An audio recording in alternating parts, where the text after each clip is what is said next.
So hello friends, good evening. Welcome back in my channel Mathsify AB physics.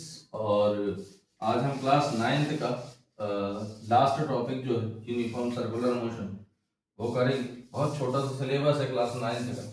तो मैं आपको बता दूं कि मैंने जितने भी अभी 3-4 लेक्चर्स डाले हैं उसमें मैंने थ्योरी कवर की है और एक्स्ट्रा ही की है, क्योंकि उस पर आपको derivation of equations of motion है नहीं, तो मैंने वो भी करवा दिया है। तीनों इक्वेशंस का डेरिवेशन बाय ग्राफिकल मेथड। आज हम पढ़ने वाले हैं यूनिफॉर्म सर्कुलर मोशन बेसिकली होता क्या है और उस पर कैसे कैसे फॉर्मूले हमारे पास आएंगे। डन। तो आज हम बात करेंगे क्लास नाइन्थ, है ना, फिजिक्स। और आज का टॉपिक होने वाला है यूनिफॉर्म सर्कुलर मोशन। ठीक है। अब यूनिफॉर्म सर्कुलर मोशन, जाहिर सी बात है कि यूनिफॉर्म मतलब फिक्स्ड, सर्कुलर मतलब सर्कुलर ट्रैक पर, और मोशन कोई चीज मूव कर रही है। यहाँ बना लेते हैं।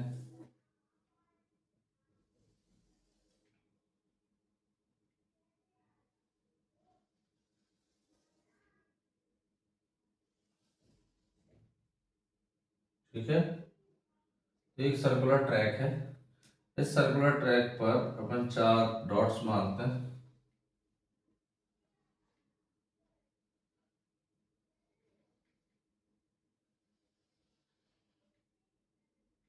ठीक है। चलो, तो इस 4 डॉट्स में अपन देखेंगे तो ये आप देखो, यहाँ पर से एक फोर्स लगेगा। यहाँ पर कोई ऑब्जेक्ट है, सपोज कर लेते हैं ऐसे करके एक कार चल रही है ऐसे, कार। यहाँ पर एक फोर्स लग रहा है एफ, यहाँ से एक फोर्स लगा एफ, यहाँ से एक फोर्स लगा एफ, यहाँ से एक फोर्स लगा एफ। तो इस कार पे टूवर्ड्स सेंटर एक फोर्स हमेशा लगता रहेगा जब तक ये गोल गोल घूमती रहेगी। होता है। जैसे अपन गाड़ी चला रहे हैं, अपन जब इस तरीके से अचानक मोड़ देंगे तो अपन इस तरफ झुक जाते हैं और जो बाजू में बैठा हुआ उस तरफ चला जाता है, यानी उसमें ऑटोमेटिक फोर्स लगा, वो जानबूझ के बाहर नहीं जा रहा। तो इस पे एक और एक इमेजिनरी फोर्स लगता है आउटवर्ड। क्लियर है। तो when an object is moving in a circular track, there will be two forces exerts on it, one towards center, another one away from center. Clear. This one is the real force, but this one is imaginary. Imaginary force f dash.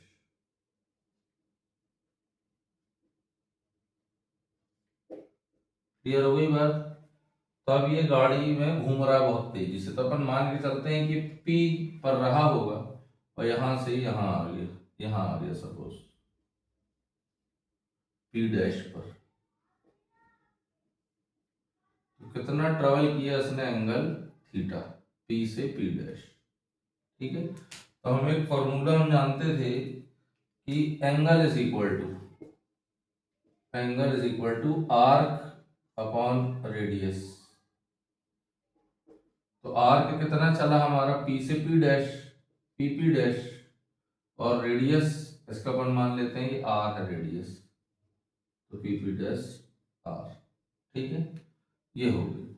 अब PP dash मेरा क्या हो गया, displacement. Clear. तो ये हो जाएगा मेरा R थीटा। इसको एंगल को अपन क्या मान लेते हैं, थीटा। तो यहां से निकलेगा P P dash is equal to theta into R. Clear है। डन। अब हमारी जो वेलोसिटी है, यहां से कि लीनियर वेलोसिटी है, तो लीनियर वेलोसिटी कैसे निकल रही है, इस तरीके से टेंजेंट, इस तरीके से टेंजेंट इधर से, टेंजेंट इधर, टेंजेंट यहाँ, टेंजेंट यहाँ, टेंजेंट वी, वी, वी, यहाँ भी वी। ठीक है। तो v क्या होता है हमारा, v इज इक्वल टू होता है डिस्प्लेसमेंट अपॉन टाइम। तो वेलोसिटी इज इक्वल टू क्या होता है, डिस्प्लेसमेंट अपॉन टाइम। डिस्प्लेसमेंट हमारा कितना चला, तो ये चला हमारा पीपी डैश, और टाइम कितना हो गया टी। पीपी डैश की वैल्यू क्या है, तो theta by T R. Clear. तो यहां पर बेटा दो वेलोसिटी लगती हैं, एक लगती है वेलोसिटी दैट इज लीनियर, और एक और यहां पे वेलोसिटी लगती है omega. Omega is the angular velocity. तो दो बातें हो गई, एक वेलोसिटी जो ट्रैक पर है तो सीधी लीनियर वेलोसिटी, तो उसका फॉर्मूला क्या हो जाएगा, लीनियर डिस्प्लेसमेंट अपॉन टाइम। और जो एंगुलर चलेगी उसका फॉर्मूला हो जाएगा एंगुलर डिस्प्लेसमेंट, एंगल पे कितना डिस्प्लेस हुआ, तो थीटा बाय टी। तो यहां पर अपन थीटा बाय टी को क्या लिख सकते हैं, ओमेगा। तो v इज इक्वल टू क्या हो जाएगा मेरा, v is equal to omega R. Clear हो गया, v is equal to omega R. तो ये मिल गया हमको। अब यहां पर अब हम देखें कि यहां पर कौन कौन से चीजें लग रही हैं। तो पहले अपन यहाँ पे थ्योरी पे लिख देने के बाद कि यूनिफॉर्म सर्कुलर मोशन होता क्या, यूनिफॉर्म सर्कुलर मोशन मतलब fixed when an object is moving in a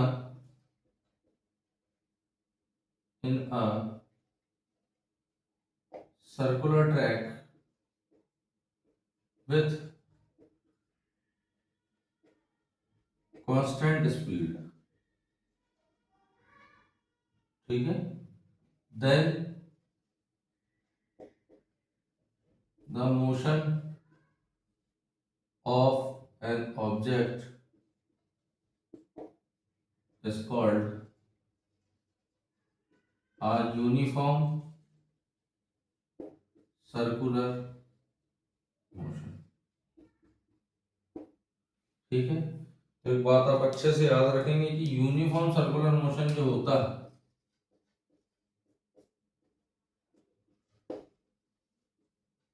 uniform circular motion है ना, is always an accelerated motion. Uniform circular motion हमेशा एक्सेलरेटेड मोशन होता है, जबकि normal uniform motion straight line का कभी एक्सेलरेटेड नहीं होता।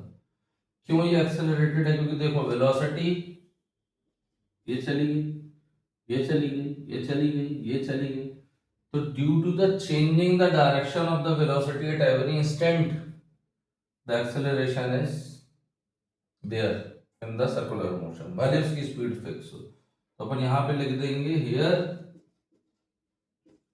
speed is constant but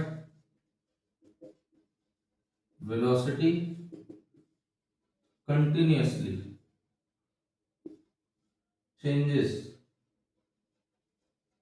its direction, therefore it is an accelerated motion। Clear हुआ। तो कोई भी गाड़ी जब हमारे सर्कुलर ट्रैक पे घूमती है तो उस पर दो फोर्स लगते हैं, एक लगता है टुवर्ड सेंटर, एक लगता है अवे फ्रॉम सेंटर। तो यही जो टुवर्ड सेंटर वाला फोर्स है इसको हम बोलते हैं सेंट्रीपिटल फोर्स, सेंट्रीपिटल फोर्स। तो centripetal force is always responsible, it is responsible for circular motion। कोई भी चीज सर्कुलर पे घूम रही है, अगर सेंट्रीपिटल नहीं लगेगा तो कभी भी ये चीज घूम नहीं पाएगी। ठीक है, तो यूनिफॉर्म सर्कुलर मोशन होता क्या है मैंने आपको बता दिया।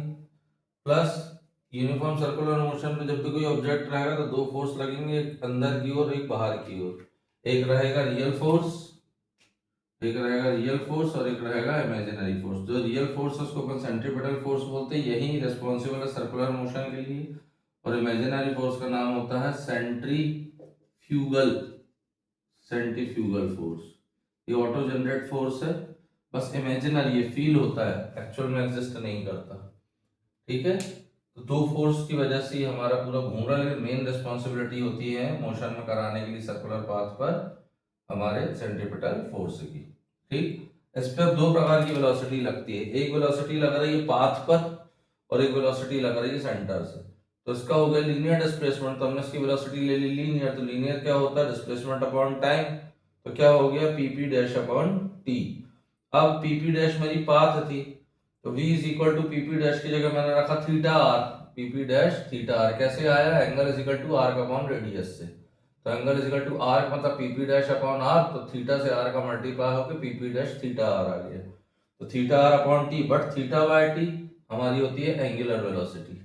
एंगुलर वेलोसिटी की डेफिनेशन क्या हो जाएगी, change in angular displacement omega is equal to